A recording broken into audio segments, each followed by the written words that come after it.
bakare batamuka sasuru Katiwe nuko kunyotyo Eji niyo mbere shangiro wa keresensiyo oyate owa chitontomo mu division ya bishesho muri Ibanda bwanyuma yatawunikira ku wa division kutamo muhigo ogwabatineza Kabuyonjo embero mukeji ebasa kureta ho burwirisha hayona sibama pesa mama pesa ezinga wararoyone mpaka za mwana tsinyontwaze na nkaba kuna bena hizantu kutimba na arwara nate sai no ngwe jiro mu irwara ati noniyenka division twine inshonga mpango ya sanitation ingashe by'ubuyonjo au miruka yona mukaga ya division nkwatanisa na chairman and executive yeye hamwe na councillors itweta council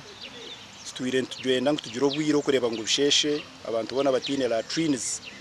abantu bona bari kunereryo abakuzombishaka bakwatwa bagezaho okureba ngo bagera aho kweyambira umubwiro buna munongo butegerize umurokozi witu Yesu Kristo ogutuwe wenkabito abandi bari kwikama 13 nabo bakwatirwa mu muhigogo bamwe habashije kubahurira ha muhigogo bamerwe nsekeretira bakazi babo bakwatirwamo